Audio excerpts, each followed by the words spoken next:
The Brose E-Core EVO AM Di2 is a definite head turner with electronic Shimano shifting, a 750 watt-hour battery, and a Shimano E8000 motor, all for just $67.99. But is it better than a Brose option that we have previously said is probably the Brose option to buy in the eMTB world? Let's check it out in this video. We're going to be doing a review of the Brose E-Core EVO AM Di2 and whether or not you should buy it instead of the Brose eStream EVO AM4.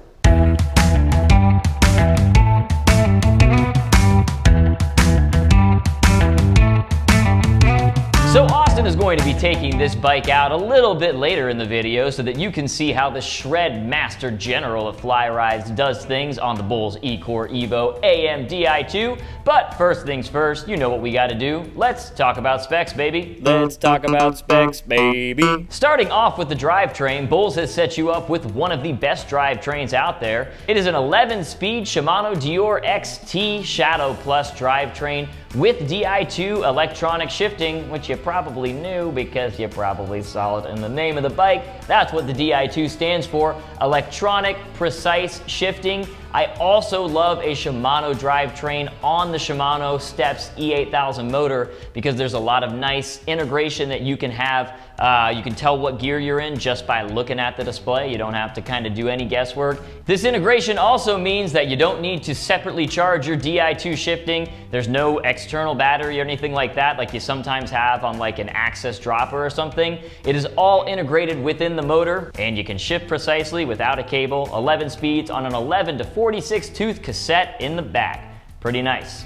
Speaking of that Shimano Steps E8000 motor, you are going to get 70 Newton meters of torque on that, along with 250 watts and 750 watt hours, which is going to be massive in terms of range, probably up to like 65, 75 miles pretty easily. It's exactly as much as you get on the Brose eStream EVO AM4. You do not see this type of battery capacity on many bikes. This is two 375 watt-hour batteries, meaning you can leave a little bit of weight at home if that is your desire.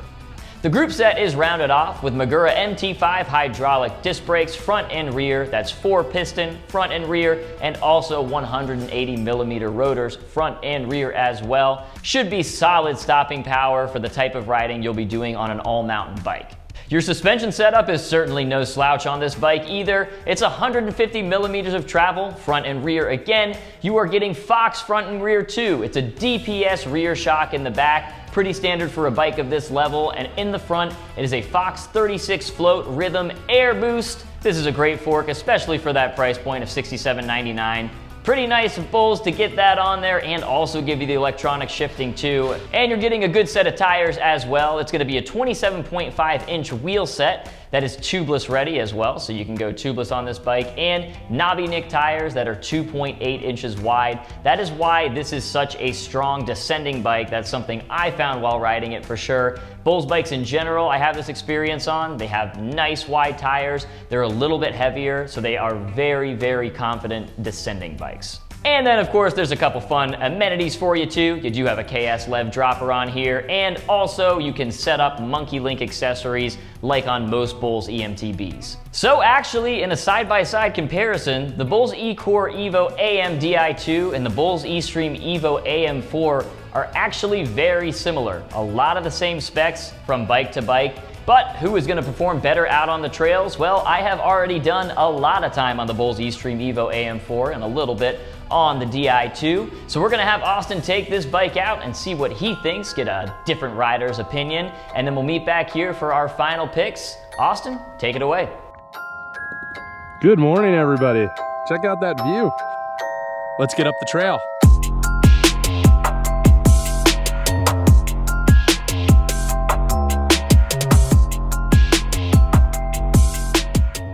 Climbing over some rocks to let you guys in on a little secret.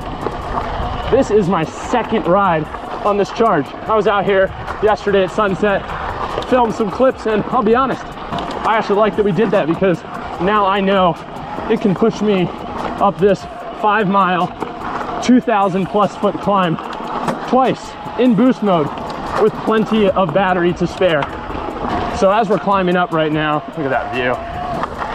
One thing that I like to note about this bike is don't be fooled by the 70 Newton meters of torque. When you pair that 70 Newton meters of torque with the 750 watt-hour battery, it really is a thing of beauty. I mean, I'm 6'2", 185 pounds on a good day, and this is having no problem pushing me up the mountain. And since it's running a little bit lower torque, it's a little bit more battery efficient, which means I'm not drawing as much energy out of the 750 watt-hour battery. Let's see how the Fox 36 handles this chunky stuff right here. Oh my gosh, I could barely even feel it.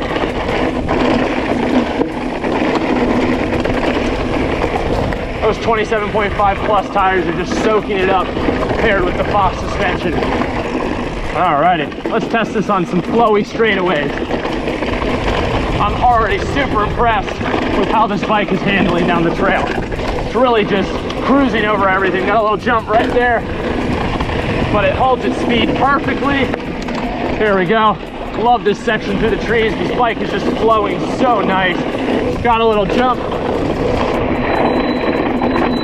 Little tight section right here. Don't look right. And not only the suspension and the brakes, but man, the geometry just feels really good on this bike. I feel really confident down this hill, down this single track, although it's narrow and on the side of a mountain.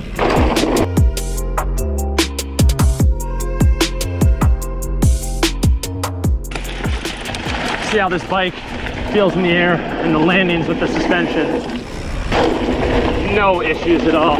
Got two of my favorite little corners here into the jump. This bike is very maneuverable in the air, as you can tell. We'll hit this little drop right here.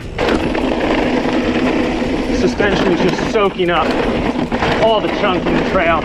Got two little gaps.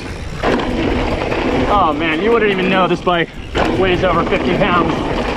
It just feels so maneuverable. Oh, and it can just rail these corners. Just let the tires do the work, as I say. We'll take the inside line off the man-made wood lip. Woo! Scrub that. Another two awesome corners. I am really impressed. I think I've said that like 5 times already, but I'm just impressed with how this bike's handling down the hill. All right, so we're about to come up to some flowy, flatter single track. Let's see how the bike handles through these corners. Oh my gosh, amazing. Woo! As you can tell, it feels pretty good. Now we'll set up for the grand finale, take this off the biggest jump.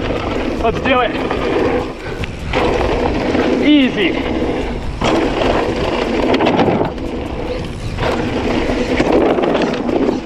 Well, Austin certainly seemed to be enjoying himself out there with those death-defying jumps. Not stuff I'm gonna be doing, but hey, good to know that you can do it on this style of bike. Honestly, I'm just a little bit jealous I can't throw like that. But, of course, the question still does remain, do you go with the Bulls eStream EVO AM4 or do you go with the Bulls eCore EVO AM Di2? Well, here is some good news. As we have already talked about, these bikes are spec'd out very similarly, and the geometry is even the same. So the geometry, the head tube angle and the seat tube angle is gonna be the same from bike to bike. So the good news is that they are very similar in style. So what you're gonna be able to do on them, how they're spec'd out, and the usage that you're gonna be getting out of these bikes is going to be very similar. What you really wanna look at in the end is which motor you like better. So ideally, you're getting out on a Brose and on a Shimano Steps E8000 to make the call. As for me riding the eCore EVO AM Di2, I really loved it. So I've always been a massive fan of the Shimano Steps E8000 motor. Again, I'm not the type of rider Austin is, obviously. I'm usually just doing some single track, some fire rows, maybe an intense downhill fire break every now and then if I can get my courage up a little bit. But I really dug the bike. So again, that Shimano motor is gonna be one of my favorites, probably for a long time. It was the first motor I ever owned personally. It was reliable for me. It was tiny, it kept the weight down. And I really like having the ability to go with a 1 battery or the 2 batteries. It does save you a substantial amount of weight. The Brose motor offers a lot of power, but it doesn't feel like it's just cranking you up the hill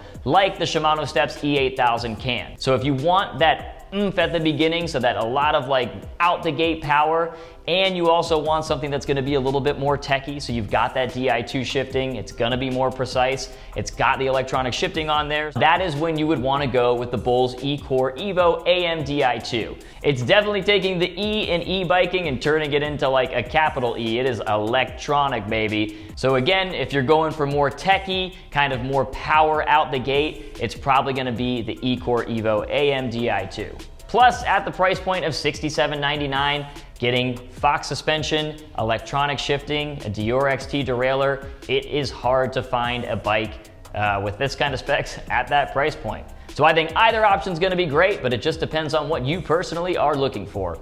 Thanks for watching, you guys. I hope you enjoyed. Don't forget to like this video and subscribe to the Fly Rides Electric Bike channel so you can keep seeing our eMTB videos and more. And until next time, enjoy that ride.